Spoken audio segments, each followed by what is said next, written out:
Assalamualaikum warahmatullahi wabarakatuh. Selamat siang, selamat sore semuanya. Hari ini kita mau belajar tentang marketing bagian positioning. Kemarin kita sudah belajar ya, positioning itu memposisikan produk sesuai dengan image-nya, citranya, ataupun mereknya gitu. Nah, kita di sini mempelajari selanjutnya, yaitu cara menentukan positioning. Yang pertama itu ada identifikasi target. Sebelumnya kita juga sudah belajar tentang identifikasi target pasar ya. Misal kita mau bikin produk seperti kosmetik. Kosmetik ada untuk orang dewasa, ada yang untuk remaja, contohnya aja seperti Wardah gitu. Wardah untuk orang dewasa, terus Emina untuk remaja. Nah, dua produksi Wardah sama Emina ini sebenarnya satu perusahaan, tapi berbeda nih target pasarnya. Yang Wardah itu biasanya untuk kalangan dewasa, kemudian Emina untuk remaja. Nah, itu pentingnya untuk identifikasi target. Terus yang kedua, menentukan frame of reference pelanggan. Menentukan bingkai ataupun gimana caranya produk kita itu mudah dipahami. Jadi misalnya kita mau bikin sabun Jepang kayak Shinjui gitu. Mereknya itu tulisannya Shinjui gitu ya. Dan kita selalu tahu kayak, oh itu Shinjui terus ada tulisannya gitu. Atau Kojisang yang Korea gitu. Nanti ada tulisan di bawahnya dengan bahasa Korea atau bahasa Jepang. Terus nanti iklannya itu juga wanita-wanita Jepang atau wanita Korea yang cenderung misalnya putih, bersih, terus sipit gitu ya matanya gitu. Nah itu adalah frame dari produk yang mereka tawarkan gitu. Terus yang ketiga ada merumuskan point of differentiation. Nah, merumuskan gimana caranya pembeli itu bisa membeli produk yang kita pasarkan. Contohnya seperti apa? Kita mau bikin misalnya makanan deh, makanan mie setan. Mie setan kenapa namanya mie setan gitu ya? Karena dia tuh pedes banget, sampai akhirnya kita tuh bener-bener kayak wah gitu. Terus nasi gila juga tuh, itu pedas. Nah, itu adalah diferensiasi atau perbedaan produk yang kita jual dengan produk lainnya. Padahal banyak banget di luar sana yang jual mie, tapi mie-nya nggak sepedas mie setan gitu. Atau banyak banget orang yang jual nasi goreng, tapi nggak ada nih nasi goreng yang gila banget gitu pedesnya. Jadi namanya nasi goreng gila gitu. Nah, itu adalah point of differentiation atau perbedaan dari produk yang kita miliki dengan yang orang lain jual. Terus menetapkan keunggulan kompetitif produk. Ketika kita mau membuat suatu produk, kita harus memiliki keunikan tersendiri. Supaya apa? Supaya kita bisa bersaing dengan perusahaan atau produk yang orang lain jual gitu. Yang akhirnya produk kita itu bisa dinikmati konsumen dengan ciri khas tersendiri. Nah, itu menetapkan keunggulan kompetitif produknya. Terus ada lagi tugas memposisikan produk. Tugasnya itu apa aja? Yang pertama, mengidentifikasikan keunggulan bersaing. Untuk poin pertama ada diferensiasi produk. Seperti tadi, banyak banget yang jual mie gitu. Mie godok, mie Jawa, dan segala macam. Tapi belum ada nih yang jual mie yang pedes banget. Jadi kita namainnya tuh mie setan. Karena apa? Karena perbedaan itu. Perbedaan yang kita jual mempunyai ciri khas tersendiri pada produknya. Terus yang kedua, diferensiasi servis atau jasa. Tadi, misal contoh mie setan yang kita jual, itu ada tersedia di Gojek, di Grab, di Shopee Food, bisa diantar juga, ataupun misalnya kita bisa catering gitu. Dalam jumlah besar, kayak beli 50 porsi mie setan gitu. Itu adalah pelayanan yang berbeda dengan orang lain, kayak gitu. Terus diferensiasi personil. Personil yang ataupun karyawan yang dimiliki perusahaan kita itu tentu harus berbeda. Gimana cara membedakannya? Sumber daya manusia perusahaan itu harus dilatih skillnya, diasah kemampuannya. Kayak tadi, bikin mie setan gitu. Gimana caranya akhirnya nantinya itu ada resep-resep yang terbaru. Gimana caranya menjadikan karyawan ini bisa untuk mempunyai ide-ide yang baru ataupun memiliki keunggulan, misal, oh mie setannya tuh ada yang misalnya di frozen. Nah, itu adalah keunggulan dari personil ini. Gimana caranya nge-frozen biar nggak basi mie-nya, biar kadaluarsanya bisa sebulan. Gimana nih caranya? Yang awalnya kita cuma dagang di toko gitu, ataupun di kedai, terus kita punya nih inovasi dari karyawan kita. Terus kita ajarin, oh caranya tuh bikin ini frozen, mie setan frozen itu seperti apa. Nah ini yang harus dilatih skill para personil ataupun karyawan kita. Terus diferensiasi citra. Citra ataupun image dari merek kita itu harus memiliki ciri khas tersendiri ataupun perbedaan gitu daripada produk yang lainnya. Misal kita teringat nih ada pasta gigi ya. Pasta gigi tuh mereknya tuh banyak banget. Ada Pepsodent, Sensodyne, Citaden, dan lain sebagainya gitu. Tetapi yang paling di benak kita tuh teringat Sensodyne gitu. Itu untuk gigi sensitif. Padahal banyak banget sih Pepsodent juga ada loh untuk gigi sensitif, terus Citaden juga ada loh untuk gigi sensitif. Tapi kenapa yang selalu di benak kita itu mereknya apa? Sensodyne untuk gigi sensitif. Nah itu adalah salah satu bentuk citra yang akhirnya beda daripada produk yang lain. Padahal produk lain itu juga memiliki hal tersebut. Terus contohnya lagi seperti misalnya Wardah, kosmetik halal. Padahal kebanyakan kosmetik yang ada di Indonesia itu halal gitu. Cuman karena kita memiliki apa ya, kayak jargon gitu ya. Wardah itu halal. Jadi yang diingat kita, citra nama baik kosmetik halal itu Wardah. Itu ya untuk diferensiasi citra. Kemudian memilih keunggulan bersaing yang tepat. Yang pertama itu ada menentukan berapa banyak perbedaan yang dipromosikan. Ketika kita mau memproduksi suatu barang, kita harus menentukan perbedaan apa saja sih yang kita tawarkan. Misal tadi mau bikin mie setan. Mie setannya ada yang di frozen. Terus mie setannya ada yang porsinya besar. Kayak ngebakmi ya, ngebakmi ada versi bapak kos, ada versi anak kos. Bapak kos tuh yang besar gitu porsinya, yang anak kos yang kecil porsinya. Nah itu adalah perbedaan-perbedaan yang mungkin bisa kita inovasinya ini bisa kita tiru gitu. Nah, terus yang kedua menentukan perbedaan mana yang dipromosikan. Nah, kita tuh harus mempromosikan ini, nggak boleh terlalu luas, nggak boleh terlalu sempit juga, jadi supaya merek yang kita promosikan ini walaupun berbeda, namun diingat tentang oleh halayak ramai gitu, oleh kalangan dari remaja maupun kalangan dewasa. Contohnya seperti apa? Seperti tadi, Wardah promosinya ini loh kosmetik halal. Nah, itu adalah perbedaan mana nih yang harus kita promosikan? Dari komposisi produknya kah? Atau dari varian produknya? Atau dari misalnya kemasannya? Itu beda-beda ya. Karena misalnya ada yang kemasan. Kalian tahu Fiesta Ready Meal yang siap untuk dimakan? Ada juga yang buatan anak Indonesia itu makanku namanya. Itu juga makanan yang kita bisa langsung masak tanpa microwave. Nah, itu adalah suatu perbedaan dari kemasan.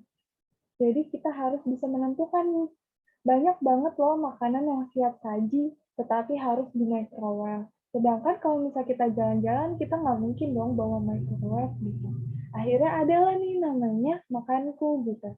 Makanku suatu produk yang kita tuh bisa masak pakai kantong pemanas itu yang sudah tersedia di kemasannya, kemudian kita tinggal naruhin air ke dalam kemasan tersebut. Jadi kayak bisa direbus secara otomatis gitu.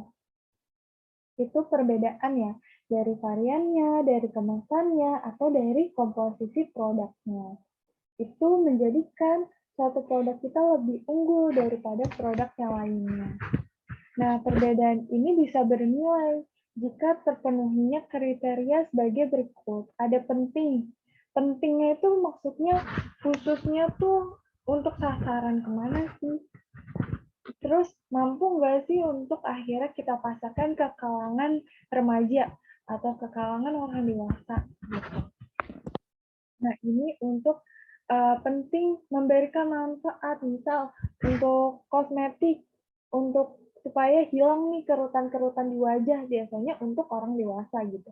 Itu memberikan manfaatnya nih untuk orang dewasa tersebut, memberikan nilai enggak nih yang penting untuk orang dewasa yang memakai kosmetik kita. Nah, itu penting. Terus yang kedua, khas. Tadi ciri khasnya kita mau menjual kosmetik Wardah gitu. Khasnya apa? Halal loh ini. Padahal banyak banget ya kosmetik halal. Tapi ciri khas yang selalu teringat di otak kita adalah halal. Terus yang kedua dapat dikomunikasikan. Dapat dikomunikasikan di sini adalah misal nama merek itu tidak terlalu susah, tapi mudah untuk diingat kita. Contohnya aja seperti Indomie gitu. Mie orang Indonesia nih, itu dapat dikomunikasikan, gitu ya.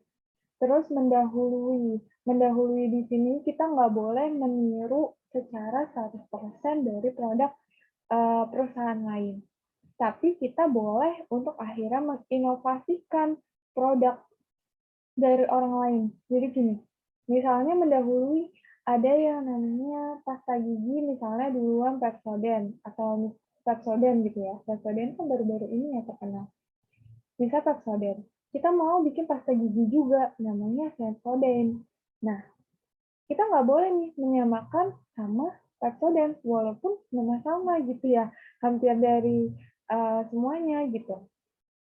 Biasanya dia bersebelahan gitu. Tapi Sensodyne ini mempunyai perbedaan untuk gigitan tipis gitu. Terus misalnya Pepsodent untuk ada yang original, terus ada yang untuk dingin, yang rasanya dingin gitu loh, fresh. Nah itu kita harus memiliki perbedaannya masing-masing, nggak boleh menirunya 100% gitu. Jadi harus ada perbedaan ya. Nah, terus terjangkau harganya. Harganya ini terjangkau, misalnya kita membuat produk pasta gigi gitu. Harganya misalnya 13.000. Terus dengan ukuran yang sama, misalnya 250 gram, kegedean nggak tuh? Misalnya segitu, terus kita mau memasarkannya itu pasarannya itu 13.000. Terus kita mau ngejual dengan harga 20.000, pasti nggak laku dong. Jadi harus sesuai dengan harga pasarannya. Supaya apa? Supaya terjangkau oleh pembeli. Terus yang terakhir nih, mendatangkan laba. Jadi, apapun yang kita jual, kita menjual harus memperoleh laba atau keuntungan. Ngapain kita jualan produk kalau nggak mendapatkan laba ataupun keuntungan? Walaupun misal keuntungannya cuma Rp200, nah pasti kan dia mendatangkan laba buat kita. Itu ya. Nah, mendatangkan laba ini biasanya itu 15-30% dari produk yang kita jual. Itu cara mengambil keuntungan ya dari produk yang kita jual. Terus mengkomunikasikan dan menyerahkan posisi yang dipilih. Yang pertama itu ada di kreatif. Kita harus kreatif. Ini faktor-faktornya ya. Kita harus kreatif. Kalau misalnya tadi banyak banget yang jual mie godok, mie goreng, mie Jawa, mie Aceh, dan segala macam. Terus kita mau jual mie setan. Kenapa mie setan? Karena itu pedes banget, jadi dinamainya mie setan gitu. Nah, itu adalah sebuah ide ataupun inovasi yang kreatif gitu. Dari anak-anak muda zaman sekarang gitu, namanya yang aneh-aneh. Banyak banget ya sekarang produk-produk yang akhirnya namanya itu nama generasi milenial banget, kayak mie Aceh, mie setan maksudnya. Terus nanti ada cheesecake dan segala macam, banyak banget, boba gitu. Dulu mana ada boba, kan kalau sekarang lebih kreatif gitu. Terus simplicity, sederhana, sederhana ataupun jelas gitu ya. Jadi kita mau jualan misalnya mie gitu, ya udah jelas gitu, pasti jualannya mie, nggak mungkin nasi goreng.